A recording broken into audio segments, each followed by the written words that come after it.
உங்களுக்கு thriller books பிடிக்குமா? நான் இந்த புக்கை ஒரு மண்டே ஈவினிங் படிக்க ஆரம்பித்தேன். வெட்னஸ்டே ஏர்லி மார்னிங் கம்ப்ளீட் பண்ணிட்டேன். சாப்பிடணும், ரீட் பண்ணணும். அப்படி என்ன இருக்குது இந்த புக்கில்? த சைலண்ட் பேஷண்ட். அலேசியா பெரன்சன் 6 வருஷத்துக்கு முன்னாடி தன்னோட கணவரான கேப்ரியலை 5 தடவை தலையில் சுட்டு கொன்னுடுறாங்க. அதுக்கப்புறம் சைலண்டில் போனவங்க தான் ஒரு வார்த்தை பேசியிருக்க மாட்டாங்க. கணவன் மனைவிக்குள்ளே பெருசாக சண்டைலாம் இருந்திருக்காது. நிறைய ட்ரஸ்ட்டு, லவ்னு தான் இருப்பாங்க. அப்புறம் ஏன் இந்த மர்டர் நடந்தது? இந்த மர்டர் நடக்கிறதுக்கு கொஞ்சம் நேரம் முன்னாடி ஒரு பிளாக் கலர் ட்ரெஸ் போட்ட ஒரு நபர் அந்த வீட்டில் இருந்திருப்பான். அவன் யார்? அவனுக்கும் இந்த ஸ்டோரிக்கும் என்ன சம்மந்தம்? ஏன் அலேசியா பேச மாட்டேங்காங்க?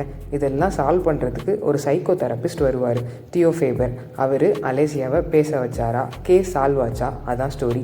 ரொம்ப இன்ட்ரெஸ்டிங்காக இருந்தது. ஒரு ட்விஸ்ட் ஒன்று வரும் புக்கில். அட பாவி, நீயாடா அப்படி இருந்துச்சு.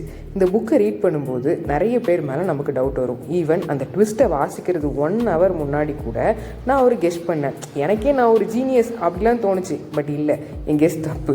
இந்த புக்கை ரீட் பண்ணியிருக்கீங்களா? பண்ணலைன்னா பண்ணிவிட்டு அந்த பிளாக் ட்ரெஸ் யாருன்னு கரெக்டாக கெஸ் பண்ணிங்களா அப்படின்னு சொல்லுங்கள். ரீட் பண்ணவங்க ட்விஸ்ட்டை ரிவீல் பண்ணாமல் கெஸ் கரெக்டாக பண்ணிங்களான்னு மட்டும் சொல்லுங்கள். எல்லா புக்கில் இருந்தும் ஒரு டேக்அவே கண்டிப்பாக இருக்கும்.